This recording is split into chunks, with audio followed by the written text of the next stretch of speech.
Hello engineers, मी practical मामा. तर engineers, आपण जे आहे तर मामाने तुम्हाला कालपासून समजा एक आपलं फाउंडेशनपासून तुम्हाला शिकवत आले. मामाने प्रत्येक वेळी तुम्हाला व्हिडिओ टाकले शिकवायसाठी.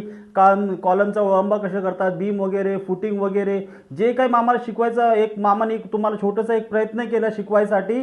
तर मामा आता पोहोचले समजा स्लॅबवरती. आता आपल्याला हे एक इम्पॉर्टंट एक आयटम आहे हे शिकायसाठी, कारण की प्रत्येक मुलांना जे आहे तर शिकायला स्लॅबवरती चेकिंगला गेले तर त्यांना कळतच नाही आपल्याला काय चेक करायचं, कसं चेक करायचं काय काय असतो.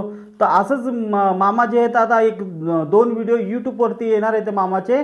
एक एक मध्ये आपण सेंटरिंग चेक करू आणि दुसऱ्या पार्टमध्ये जे आहे आपण स्टील वगैरे चेक करू. आणि कसं चेक करतात, कशाला एक्स्ट्रा टॉप बोलतात, कशाला एक्स्ट्रा बॉटम बोलतात, आणि सेंटरिंगमध्ये काय चेक करतात, स्लॅबची हाईट कशी चेक करतात, स्लॅबची लेवल कशी करतात, भराई कशी चेक करतात, टॉयलेट बाथरूमचे संक वगैरे कसे चेक करतात, ते सगळं काही आपल्याला शिकायचं आहे. चला मामासोबत जाऊया आणि शिकूया चेकिंग करायचा एक सोपा उपाय. ठीक आहे ना, एक सोपा उपाय शिकूया. चला, चलताय मामासोबत.